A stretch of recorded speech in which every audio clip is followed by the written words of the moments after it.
Bien, buenas. Vamos a empezar, ¿ya? Y vamos a empezar 2 minutos antes, pero vamos a terminar como 10, 15 minutos antes también. Ya pasa que tengo que salir rápidamente, ¿ya? Y vamos a terminar la clase entre las 6:25, por favor. Ya les voy a pedir. ¿Listo?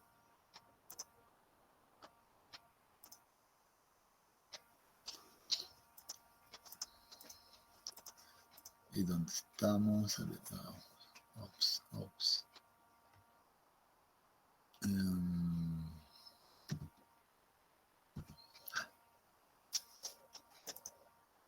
Aquí está. Bien. Vamos a entonces el día de hoy iniciar con un nuevo capítulo. Ya vamos a iniciar con el capítulo 3, que corresponde a flujo de agua. Ya entonces voy a compartirles entonces esa presentación. Y bueno, el objetivo del día de hoy es básicamente definir algunas propiedades de flujo, ya algunos conceptos básicos sobre todo. Ya no vamos, pero va a ser interesante porque en base a esos conceptos vamos a empezar a desarrollar el flujo de agua tanto en una y dos direcciones. Ya entonces, por tanto, ahora vamos a hacer algo netamente, una revisión netamente teórica. ¿De acuerdo? Y ya pueden ver mi presentación todos, ¿no es cierto? Sí, ingeniero. Excelente, muy bien. Entonces, corresponde al capítulo 3, flujo de agua, y aquí vamos a hablar de todos los parámetros hidráulicos que van a regir el movimiento del agua en el terreno. ¿Ya? Entonces, sin embargo, para esto nosotros debemos siempre ubicarnos donde nos encontramos, ¿no? Entonces debemos tal vez estar conscientes de qué es lo que nosotros vamos a estudiar durante este capítulo. Lo que necesitamos estudiar nosotros es justamente el agua que se encuentra en el suelo, ¿no? Ya sabemos que por definición misma hemos aceptado que el agua es parte del suelo, ¿no? Entonces, al ser parte del suelo, entonces también va a ser importante definir ahora cuál es la propiedad hidráulica que la define, ya, o que predomina en los materiales. Bueno, para esto nosotros sabemos que en realidad, o sea, no podemos escaparnos del agua de ninguna manera. Sabemos que nuestro planeta Tierra en realidad está conformado por agua, ¿no? Un 70% en realidad conformado por agua. Por tanto, debemos vivir con aquello. Y sin embargo, cuando nosotros hablamos de obras civiles, que es nuestro caso, pues a veces el agua resulta ser, en algunos casos, favorable a la ingeniería, y en muchos casos, y tal vez en la mayoría de los casos, pues el agua resulta ser desfavorable para las estructuras. Inclusive podemos decir que el agua a veces resulta ser el peor enemigo del ingeniero civil, ¿no es cierto? Porque a veces nos encontramos en excavaciones para sótanos de edificios, por ejemplo, donde pues el agua va a ser un problema total. Entonces debemos empezar a trabajar con ello, a acostumbrarnos a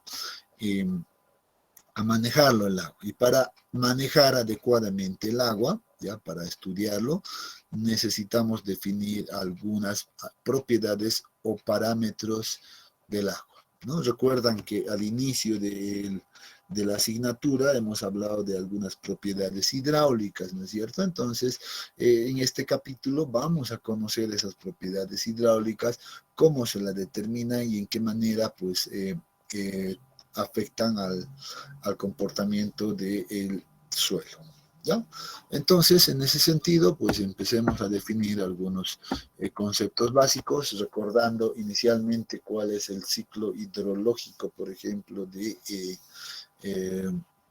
que ocurre, ¿no? Entonces esto es seguramente un dato conocido para todos, ¿no? Entonces todo empieza en realidad en los mares, ¿verdad? En los mares se va a dar una evaporación, va a subir el agua en este caso hasta hacia hacia arriba hasta llegar a un cambio de temperatura donde se va a producir una condensación, luego viene en realidad nuevamente a unos generalmente el viento va a transportar a las nubes, en este caso a lugares mucho más fríos, y cuando eso ocurra pues empiezan a romperse la estructura y se viene la precipitación, ¿no? Entonces lo que nosotros comúnmente conocemos como lluvia, ¿no? Entonces,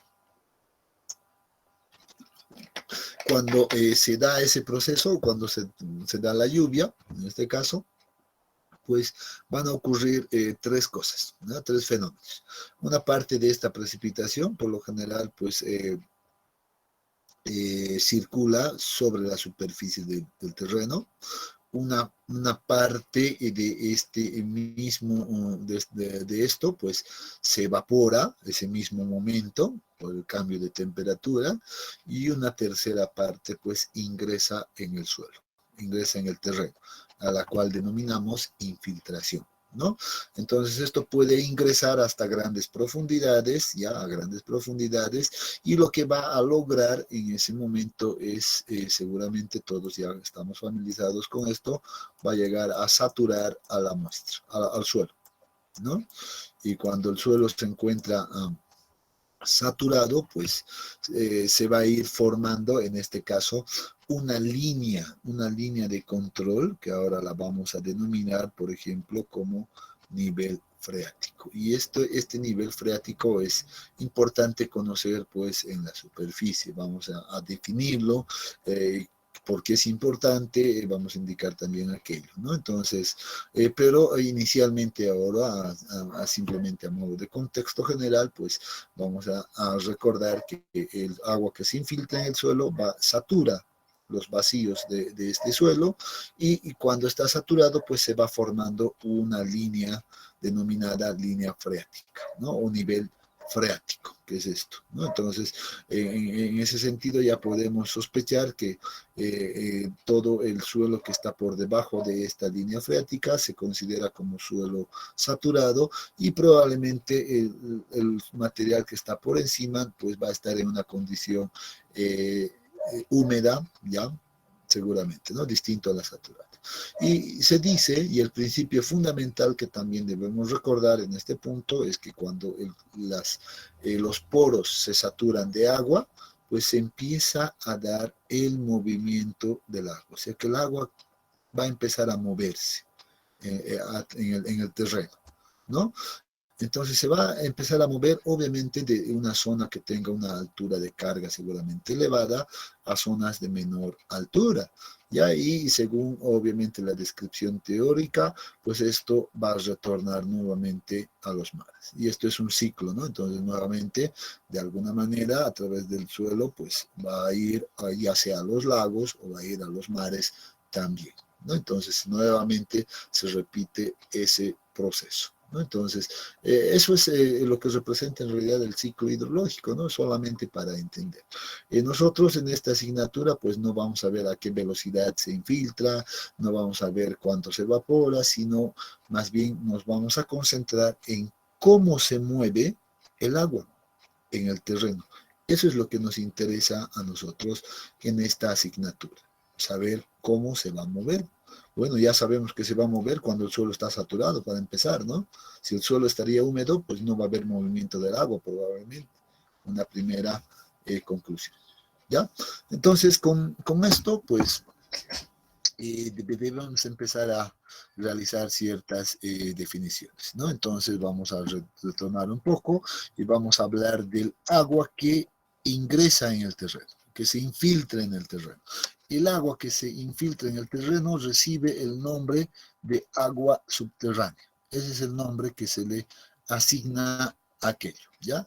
Por tanto, aquí dice, viene como aclaración, del total del agua procedente de las precipitaciones, una parte circula por la superficie, otra se evapora y una tercera se infiltra en la tierra. El agua que se infiltra va saturando los poros del suelo. Una vez alcanzada esta situación, el agua empieza a desplazarse a otros puntos. A este movimiento se lo llama flujo de agua subterráneo, ¿no? Entonces, eso es lo que nosotros vamos a estudiar, el flujo de agua subterráneo y cómo se produce, ¿ya? Entonces, vamos agarrando la idea, entonces, inicial.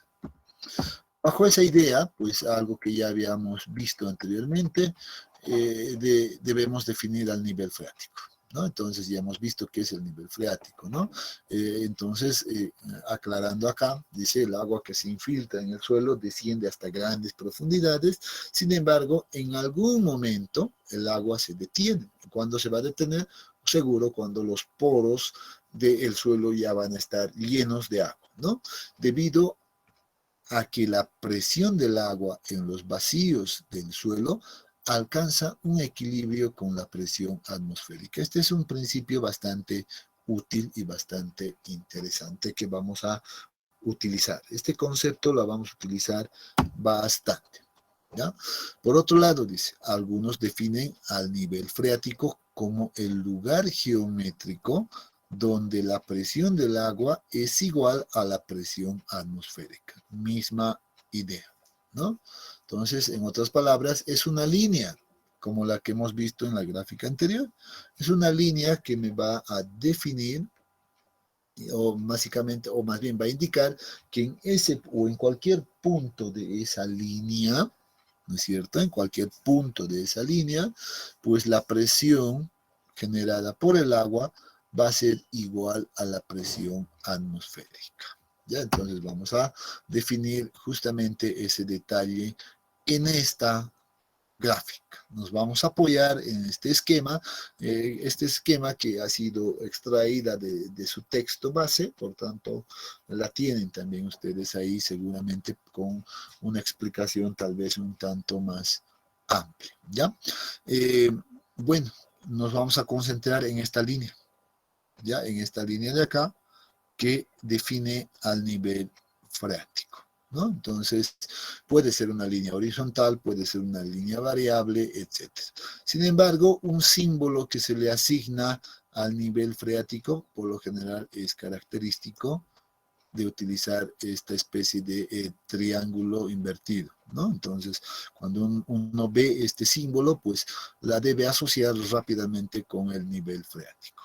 Entonces, de acuerdo a la definición realizada, pues decimos, muy bien, en ese punto, en este punto o en cualquier punto de esta línea del nivel freático, la presión generada, en este caso, por el agua, ¿no? La presión generada por el agua es igual a la presión atmosférica.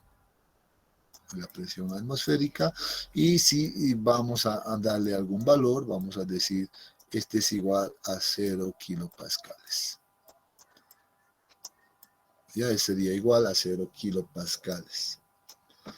Entonces, este es un dato interesante, entonces, que me dice que un punto que sea parte de, en este caso, del nivel freático, va a tener esa característica, ¿ya? Esa es esa condición.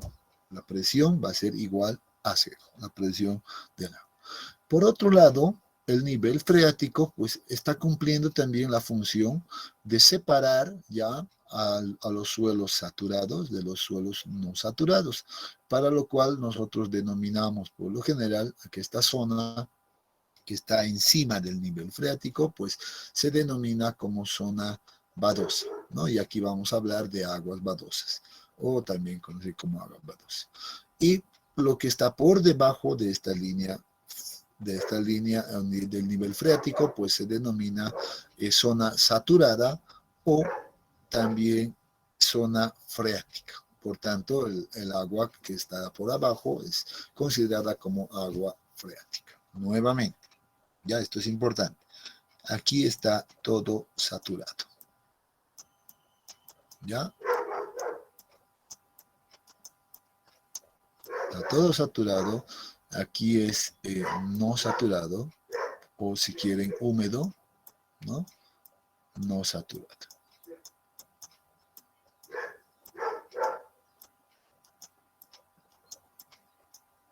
Eso hay que identificar inicialmente. ¿Cómo defino aquello? Bueno, observando la posición del nivel freático. Y si hablamos en términos de presión ya generada por el agua, entonces siguiendo este criterio, pues podemos poner, por ejemplo, una línea por acá, ya, donde voy a decir, en este punto, justo en el punto del nivel freático, pues la presión va a ser igual a 0. Por debajo, ¿no? Por debajo de esa línea, por debajo de esta línea, pues la presión va a ser de este tipo, va a ser distribuida, ¿ya? Va a ser distribuida y además va a ser positiva, ¿ya? Además va a ser positiva. Esa es la presión del agua. ¿Qué pasa en esta otra zona? En esta otra zona, pues es un tanto distinto. La presión no puede ser, para empezar, negativa. Por tanto, va a haber dos opciones. Ya, dos opciones. Que sea negativa, ya puede ser negativa. Las presiones pueden ser negativas hasta llegar a la superficie. Ya. Las presiones generadas por el agua entonces pueden ser negativas. O, en el peor de los casos, simplemente puede ser cero. Dos situaciones. ¿De qué depende aquello? Va a depender de que en esta zona, pues a veces, dependiendo al tipo de material, pues se produzca un efecto denominado ascenso capilar. Ya que es, la voy a apuntar por acá. Ascenso capilar. ¿Y qué hace este fenómeno? Este fenómeno de ascenso capilar lo que hace ya es lo siguiente.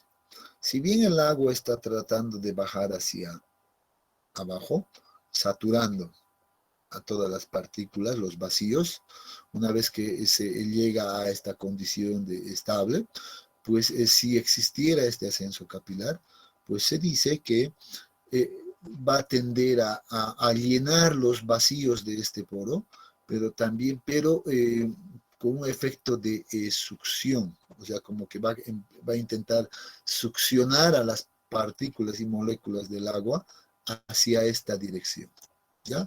Y a veces, pues, logra saturar los poros del suelo, pues, pero con una presión negativa.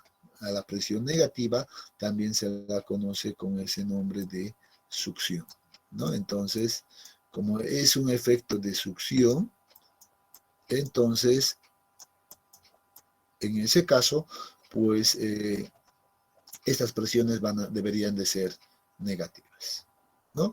Pero en el caso de que no exista este fenómeno de ascenso capilar, porque no en todos los materiales existe, solamente en algunos materiales, pues si no existe aquello, pues la presión seguramente puede ser considerada simplemente como cero a lo largo de todo este estrato. Ya, entonces hay que estar más atentos o hay que estar atentos simplemente a este detalle.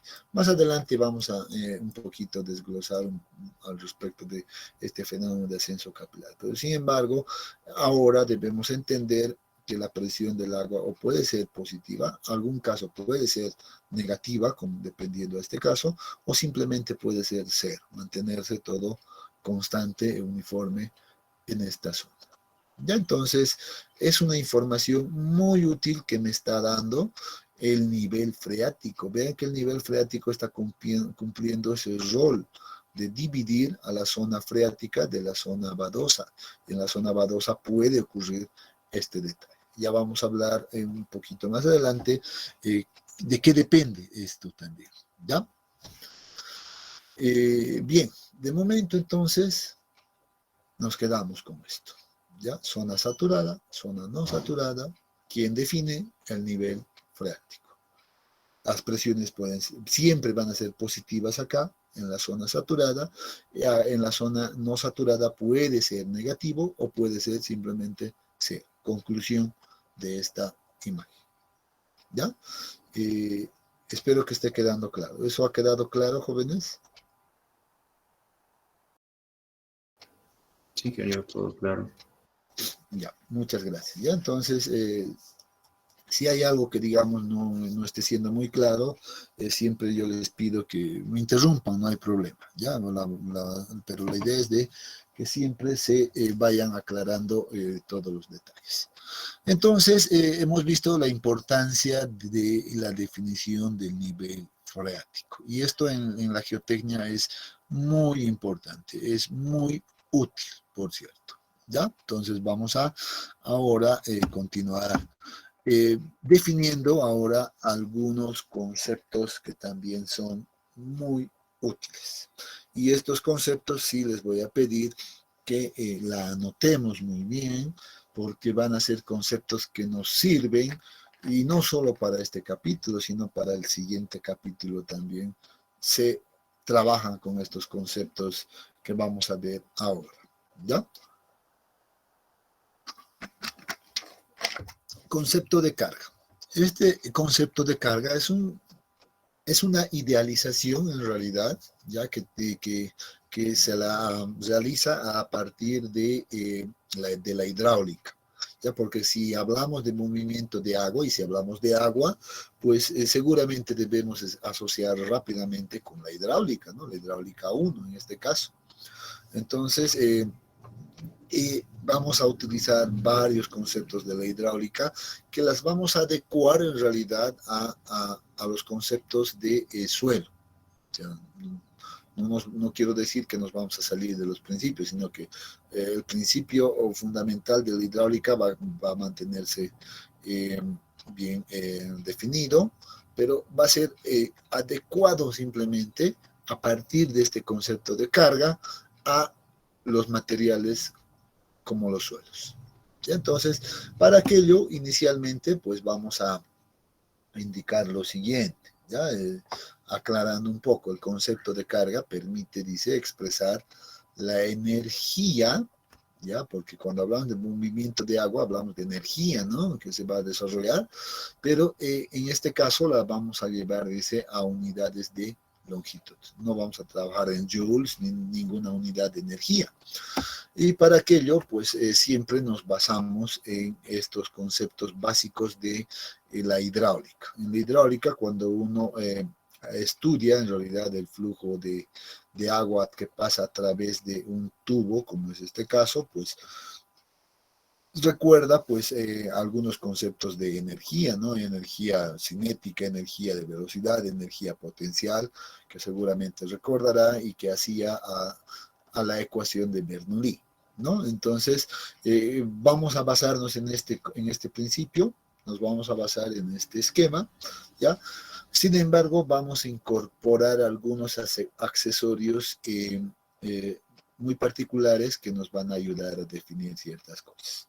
En este caso, dice, en este tubo por donde va a circular un cierto caudal, se va a instalar ya en un determinado punto, ya, un tubo, ya, y este tubo pues recibe el nombre de piezómetro, ya. ¿Qué es un piezómetro? Bueno, un piezómetro en la geotecnia en realidad nos ayuda a medir la presión generada por el agua en un determinado punto. Si aquí analizo, por ejemplo, este punto, el punto B, ya que es parte de este piezómetro, entonces este piezómetro me va a medir cuánto de presión está siendo generado, está generando el agua en este punto específico. ¿Ya? Esa es la función del piezómetro. Adicionalmente, pues recordamos que en la hidráulica hablamos de los famosos tubos pilots, que si nosotros instalamos, vean que tiene una forma distinta, ¿no? Aquí tiene una especie de curva, el piezómetro no, simplemente es una conexión directa, por así decirlo, y el tubo pilot tiene esta curva. En la hidráulica habíamos aprendido que los tubos Pilot lo que hacen es medir la velocidad con la que pasa el agua por un determinado punto, en este caso el mismo punto B, ¿no? Entonces vemos acá ciertos niveles de agua que quedan marcados tanto en el piezómetro como en el tubo Pilot. Y observamos que en el piezómetro el nivel de agua marcada registra un nivel menor al que marca el tubo Pilot, ¿no? Entonces debo entender en este momento que lo que hace el piezómetro es marcar la presión que se está generando acá y el tubo Pilot pues mide la velocidad con la que pasa el agua por ese punto, por tanto, obviamente seguro esto va a ser mucho mayor, ¿no? Además de que estamos considerando una sección pues de tubo completamente lleno, ¿no? Y aquí empiezan a agarrar seguramente ciertas definiciones. Si nosotros marcamos un punto de referencia, un nivel de referencia, un datum también como se la conoce, pues podemos ir definiendo algunas alturas, ¿no? Como dice acá el concepto de carga. Permite, en este caso, expresar la energía, en este caso, en unidades de longitud. Por tanto, podemos hablar en términos de altura de carga, ¿ya? Y podemos definir, por ejemplo, esta altura HZ, que va a ser la que representa, la que es medida más bien desde el punto de referencia hasta el punto donde yo quiero medir, ¿no? O donde quiero controlar la presión y la velocidad del flujo. Entonces, ese va a estar descrito por H sub Z y ahora vamos a describir qué es cada uno, ¿ya? Y a partir de este punto hasta el nivel, por ejemplo, de agua donde se marca en el piezómetro, pues podemos definir como H sub P, que es la altura piezométrica. Por otro lado, en este caso, tenemos esta otra altura, ya que es la diferencia de estos dos niveles de agua, que se la conoce como H sub B. Y obviamente la sumatoria total de todas estas alturas pues puede definirse simplemente por una letra H. Entonces esto es importante. Esto es nomenclatura. Vamos a empezar a definir nomenclatura en este capítulo, ¿ya? Entonces nuevamente les voy a pedir que estén atentos a esta nomenclatura. Bien, ¿qué significa cada una de estas cosas, de estas alturas H que hemos descrito? Por ejemplo, H sub Z, pues es ya la altura potencial, así se la define, ya es la altura potencial que en realidad describe la energía potencial del punto B, ¿no? Entonces, si en la hidráulica nosotros la describíamos como energía potencial, pues aquí la vamos a denominar altura potencial, ¿no? Eso es lo que hace el concepto de carga, transforma energía en unidades de longitud o alturas de carga en este caso. ¿Ya? Entonces, muy bien, le estamos bautizando como quieren, le estamos identificando a H sub Z como altura potencial y ahora sabemos que describe la energía potencial del punto en estudio, en este caso el punto B. Asimismo, pues vamos a definir qué es H sub P y H sub P dice que es una altura de presiones. H sub P que describe la energía de presiones, ¿no? de la hidráulica. Pero en lo general, ya en lo más utilizado, ya si la literatura nos muestra como altura de presión, lo más común en la geotecnia es hablar de una altura piezométrica. H sub P también se la conoce como altura piezométrica. ¿Ya? Entonces voy a escribirla acá para que esté claro. Altura piezométrica.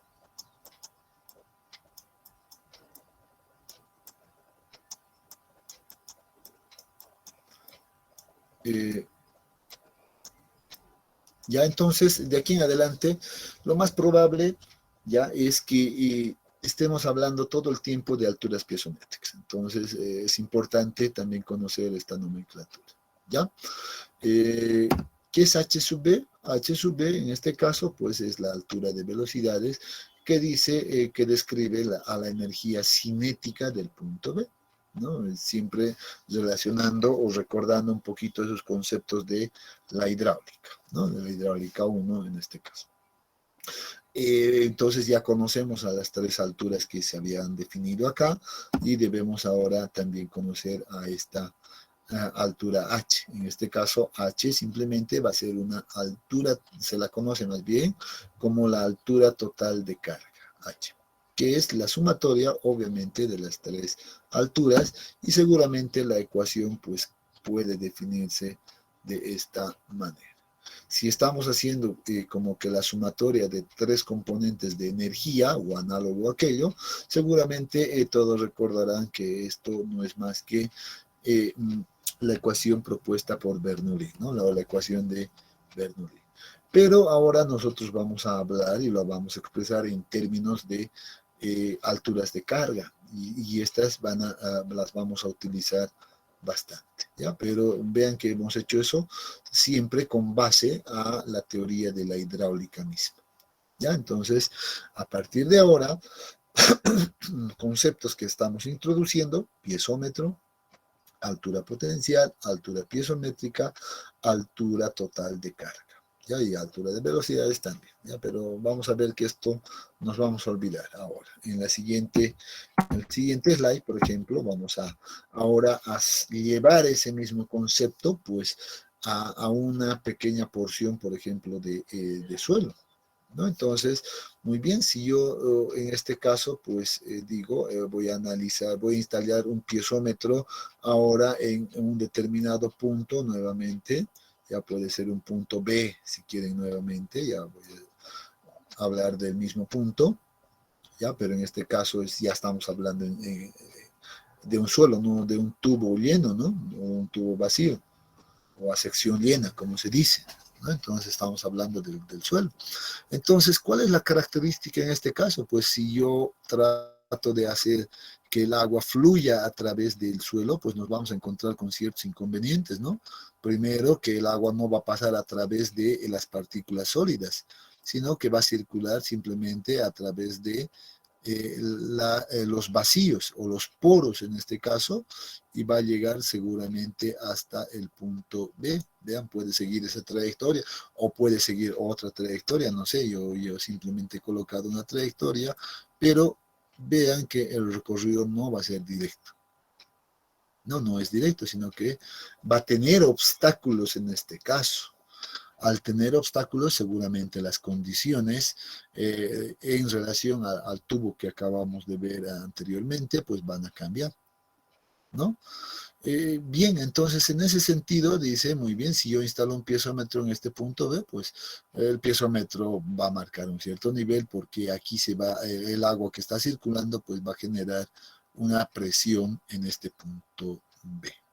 Entonces, si yo tomo como referencia nuevamente, ¿no? Si yo tomo como referencia nuevamente esta línea blanca, en este caso, como datum, entonces puedo seguramente hacer la misma analogía que he hecho en el tubo anterior y voy a decir, muy bien, la distancia que me va a medir, por ejemplo, esto, ¿no? Va a ser, ¿qué cosa? H sub Z. Voy a arreglar esto para que no quede ningún detalle. Va a ser H sub Z. ¿Qué es H sub Z? La altura potencial del punto B. Y todo lo que esté por encima, en este caso, esta distancia, hasta llegar a este nivel, ¿verdad? Va a corresponder a la altura, ¿qué altura le llamamos? H sub P o altura piezométrica. ¿Qué pasó en este momento con la altura de velocidades? Bueno, la explicación es simple. Si yo instalara un tubo pilot en este mismo punto, al igual que he instalado en el tubo anterior, pues lo que va a ocurrir es que la velocidad con la que va a circular el agua a través de los poros va a ser bastante lenta y por tanto el nivel probablemente me marque exactamente en el mismo punto o muy parecido al del piezómetro. Por tanto, en este caso, la altura de velocidad debido a ese detalle, porque estamos hablando de suelos, pues resulta ser igual a 0. Entonces esto hace que, por ejemplo, la ecuación de Bernoulli se simplifique, ¿no? Se simplifique a que ahora la altura de total de carga simplemente va a ser a la suma de estos dos componentes, ¿no? Ahí tenemos estos dos componentes como H. Entonces, siguiendo la misma idea, pues decimos la ecuación de Bernoulli expresada en términos del concepto de carga para suelos, pues simplemente va a ser igual a esto. Por tanto, altura de carga total es igual a la altura potencial H sub Z más la altura piezométrica. Ecuación importante. Les digo, es una ecuación importante que debo entonces anotar. Estoy definiendo una ecuación importante que vamos a utilizar bastante. ¿Ya? Pregunta, hasta este punto, ¿está todo claro, jóvenes?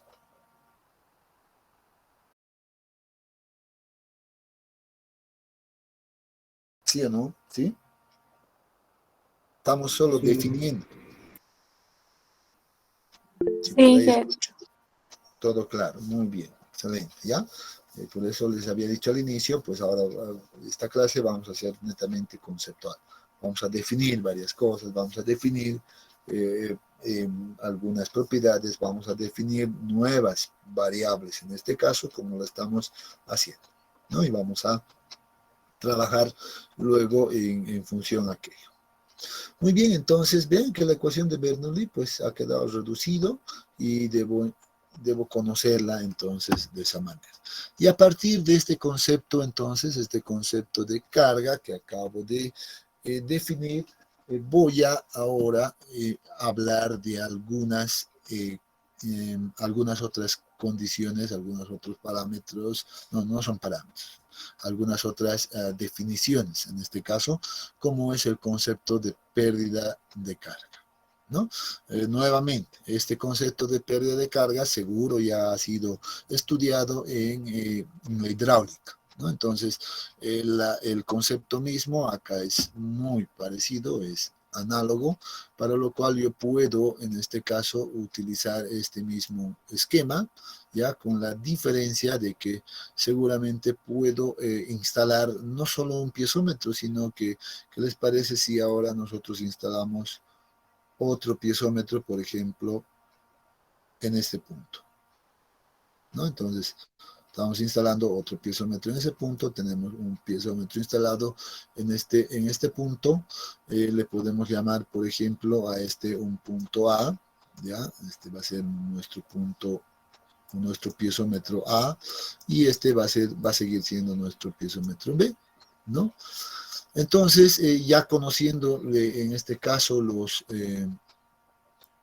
conceptos básicos de altura de carga, es lógico pensar que la presión que se va a generar acá seguramente va a ser mayor que en el otro piezómetro, ¿no? Entonces puede marcar un nivel seguramente por ahí.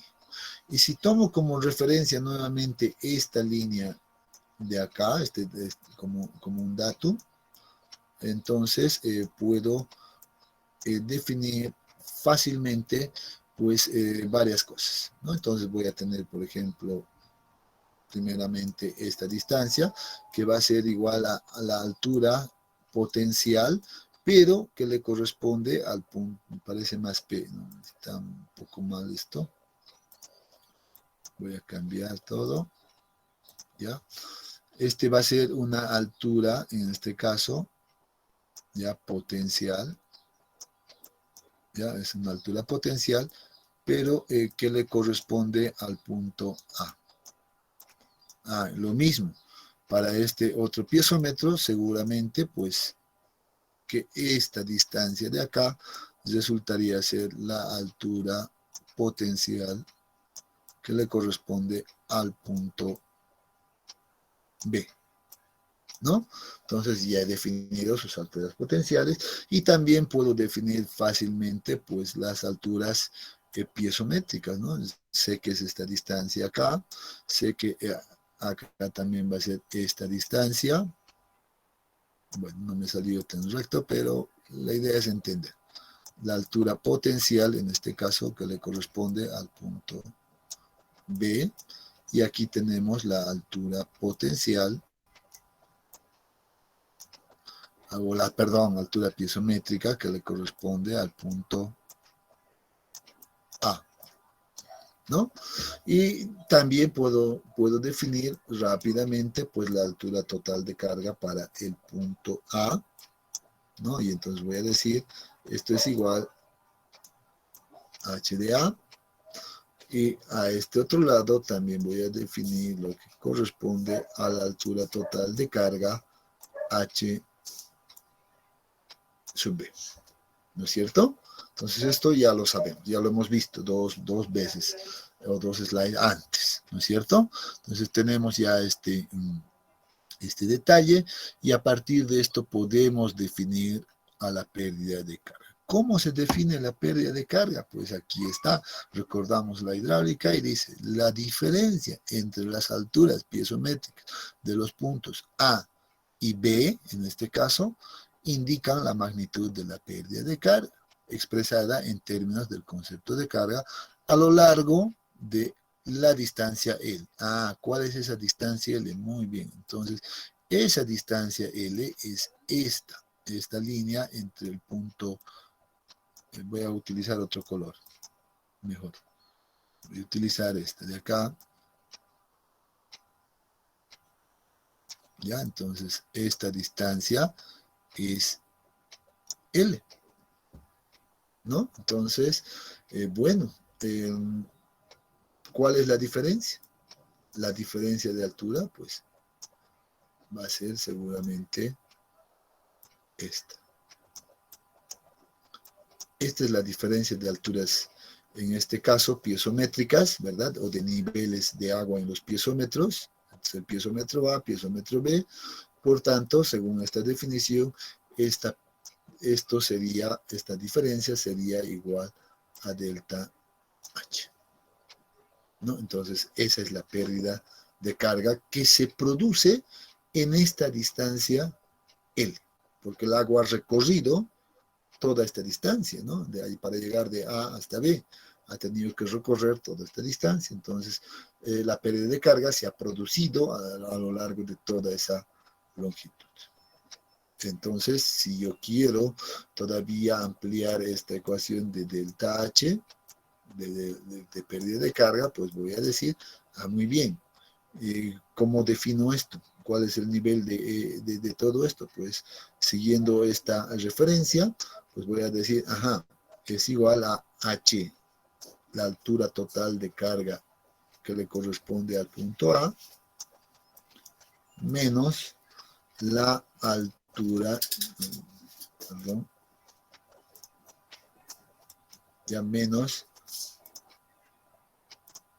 la altura total de carga que le corresponde al punto B, ¿no es cierto? Entonces, bueno, si queremos verla como ecuación, pues seguramente resultaría simplemente de la diferencia de H de A menos H de B. ¿Puedo desglosar más? Sí, puedo desglosar más porque sé que H de A es igual a la suma de todos estos y lo mismo esto es igual a la suma de aquello. Pero seguramente si ya conozco esta ecuación, pues esto ya resulta ser bastante útil, ¿no? Ese es el concepto de pérdida de carga. Ahora, muy bien, ahora que he definido la pérdida de carga, pues debo definir otro concepto bastante interesante, ¿ya? Que es el gradiente hidráulico. Ya no voy a hacer todo el detalle, ya, sino que me voy a basar básicamente en esto, en esta misma idea. Entonces voy a dibujar solamente algo de esto, ¿ya? Y voy a ver, reproducir aquello. Tenía un piezómetro por acá, ¿no? Tengo el punto A, Ya sé que aquí había una distancia L, inclinada en este caso, ¿verdad? Una distancia L. Sé que por acá se encontraba un nivel freático. Sé que la diferencia entre estos dos niveles freáticos estaba la pérdida de carga, ¿no? Estaba la pérdida de carga. Adicionalmente sé que aquí se encontraba, pues, la altura, en este caso total de carga para el punto A, y aquí se encuentra la altura total de carga para el punto B, ¿no? Entendiendo que este punto es B. Bajo esta misma idea, en realidad, ya bajo esta misma idea, vamos a definir el gradiente hidráulico. ¿Y cómo se la define el gradiente hidráulico? El gradiente hidráulico dice, se define como la relación entre la pérdida de carga y la distancia donde ocurre la pérdida. ¿Cuál será? Es L. Entonces, el gradiente hidráulico no es más que este. Pero noten algo, estamos dándole una nomenclatura al gradiente hidráulico. El gradiente hidráulico se la describe con la letra I minúscula, ¿no? I minúscula, que significa ahora, a partir de ahora, gradiente hidráulico. Y esto es igual a la pérdida de carga, acá está, dividido entre la longitud donde se produce esta pérdida de carga. Y de esa manera, pues, tenemos una ecuación bastante útil. ¿Qué es lo que mide el gradiente hidráulico? El gradiente hidráulico lo que mide es si existe o no existe flujo. Va a haber movimiento del agua cuando la pérdida de carga sea distinto de cero. No va a haber movimiento de agua cuando esta pérdida de carga pues, sea igual a cero, ¿no? Entonces, de alguna manera, la información que nos da el gradiente hidráulico es si es que existe o no existe movimiento de agua. Y si el gradiente hidráulico es el gradiente hidráulico es un valor grande, significa que el agua se mueve rápidamente. Y si el gradiente hidráulico es pequeño, significa que el agua se va a mover muy lento, ¿no? Entonces, nos ayuda a interpretar también varios detalles este gradiente hidráulico. ¿Ya? Entonces, otra definición. Esto es concepto, nuevamente. Anoten esta ecuación, memorícenla, en realidad uno debería de memorizar el gradiente hidráulico. Pérdida de carga sobre la longitud donde ocurre esa pérdida, ¿no? Y este gradiente hidráulico seguramente la podemos medir en distintas direcciones, ¿no? Entonces vean lo que estamos observando ahora. Estamos viendo distintas condiciones o distintas posiciones del suelo, ¿ya? Pero seguramente en todos estos lo que vamos a observar es la pérdida de carga que ocurre entre un punto y otro, ¿no? Y vamos a también observar la longitud donde se produce esa pérdida. Aquí está, vean. El flujo está en esta dirección, entonces la presión en el punto A va a ser mayor a la de B. Por tanto, P va a haber una pérdida de carga, como es la diferencia, y la longitud donde ocurre aquello va a ser netamente horizontal en este caso. Si estamos en una condición inclinada, en esta dirección, vean, la pérdida de carga va a ser la diferencia de alturas de niveles de agua, pero la longitud donde se produce esta pérdida, vean que ya no va a ser pues ni vertical, ni completamente ni horizontal, sino tiene que tener la misma dirección del flujo. Ese es el concepto, va a tener la misma dirección del flujo. En este otro caso vertical, vean, si estamos acá, bueno, la diferencia de alturas ya sabemos, está definido por la diferencia de las alturas piezométricas, y la longitud en este caso va a ser completamente vertical. Entonces, así tenemos que definir al gradiente hidráulico, ¿ya? Entonces, mucho cuidado con la definición de este valor de la longitud donde se produce la pérdida de carga. Ahora, finalmente vamos a definir la presión de poros. Y esto va a ser lo último que vamos a definir el día de hoy. Ya, hasta aquí vamos a llegar. ¿Qué es la presión de poros? Dice, es la presión del agua dentro de estos espacios vacíos, ya, o más bien, perdón, voy a volver a leer. La presión del agua dentro de estos espacios vacíos es conocida como presión de poros y se la denota con una letra U. minúscula. Este es un concepto también muy importante y que la vamos a manejar bastante. ¿Ya? Entonces, nuevamente, vamos a estar atentos a cómo se define la presión de poros. Bueno, la presión de poros, si por ejemplo yo tomo una porción del piezómetro, en este caso, este es mi piezómetro, que está midiéndose en un determinado punto, pues el agua que está en los poros, dice, pues va a generar presión en todas las direcciones. Y esta que pasa en realidad hacia el piezómetro, pues debido a esa presión va a hacer que el agua suba hasta un determinado nivel, ¿no? Entonces, en algún momento, pues esta presión generada por el agua va a entrar en equilibrio con el peso del agua que está en el tubo, ¿no? Es por eso que se mantiene constante también en algún momento. ¿No es cierto? Entonces, este experimento lo pueden hacer ustedes en sus casas fácilmente, ¿no?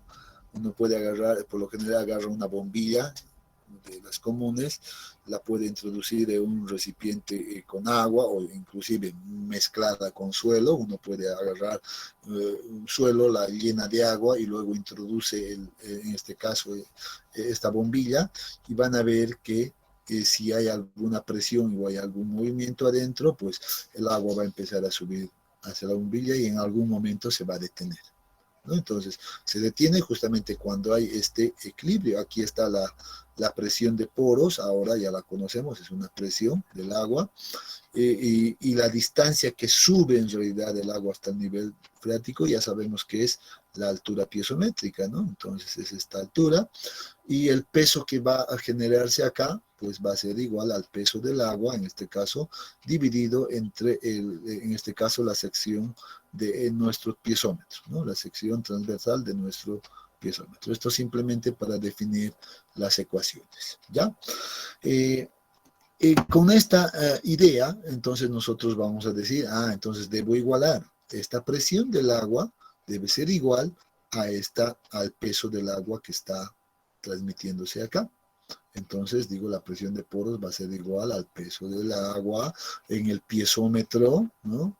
Dividido entre la sección transversal del piezómetro. Entonces esto es lógico.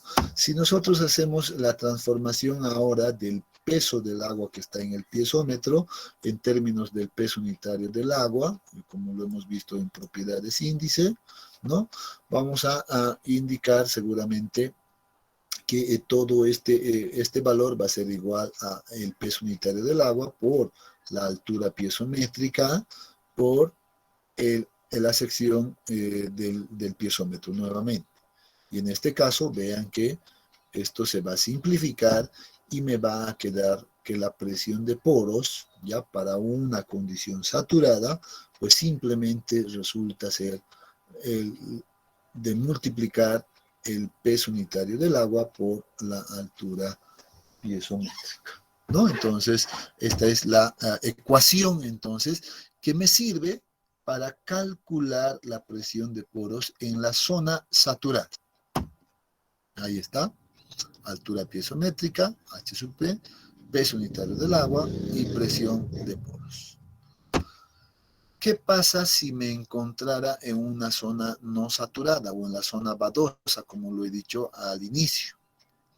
Bueno, la presión de poros va a ser muy parecido a esto, pero con la incorporación del grado de saturación en la cual se encuentra ese material, ya multiplicado por el peso unitario del agua también, pero en este caso esto ya no es la altura piezométrica, sino que es una altura de ascenso capilar. ¿Recuerdan lo que les había dicho al inicio?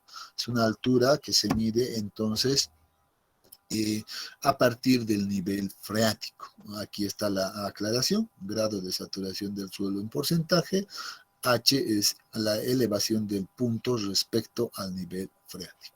Y la voy a aclarar simplemente ese detalle. Voy a suponer que tenemos por acá un terreno, ya una superficie, el agua se va a encontrar, por ejemplo, a este nivel, ya la voy a poner en líneas segmentadas, y esto pasa hasta abajo. Este sería entonces la posición del nivel freático. Entonces, si yo quiero calcular la presión generada por el agua, pues para esta zona saturada por debajo del nivel freático, para esta zona, pues utilizo esta ecuación, así de simple, ¿no? Porque ya conozco la altura piezométrica. Si yo quiero determinar aquí, bueno, la altura piezométrica va a estar relacionada con el nivel freático. Pero si quiero determinar, por ejemplo, en esta otra zona, ¿no? En esta otra zona, pues y hay ascenso capilar, como les decía, pues entonces, por ejemplo, si quiero determinar a este nivel, vean que esto va a venir de esta manera, y este valor de H va a ser esta medida desde acá a este punto. Ese va a ser ese valor de H. Por eso dice elevación del punto respecto al nivel freático. ¿Ya? Entonces, H puede ser conocido o H puede tomar varios valores inclusive. Si conozco el grado de saturación de este material, entonces reemplazo acá y agrego el signo negativo porque ya hemos dicho que en esta zona va a ser negativo. Esto ya es de ecuación misma, ¿no? Entonces, simplemente utilizamos esas dos ecuaciones para determinar la presión de Prost. ¿Ya? Entonces, no hay otra cosa. Anotémonos estas dos ecuaciones en un lugar donde las recuerde rápidamente, ¿no? Y con esto, básicamente hemos definido todos los conceptos que quería realizar. ¿Ya? ¿Tienen alguna consulta?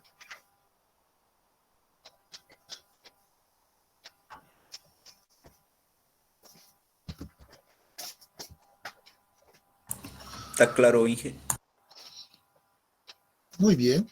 Además simplemente son definiciones conceptuales, ¿no? Uno puede ir y revisar su texto y seguramente va a encontrar las mismas ecuaciones, ¿ya? Pero sería bueno que refuercen también un poquito con la parte conceptual, ¿ya? Bien, jóvenes, el objetivo era justamente llegar a este punto, de definir estos conceptos. Entonces, con esto estaríamos concluyendo por el día de hoy, ¿ya? Y mañana empezamos, o más bien continuamos a partir de este punto. ¿De acuerdo?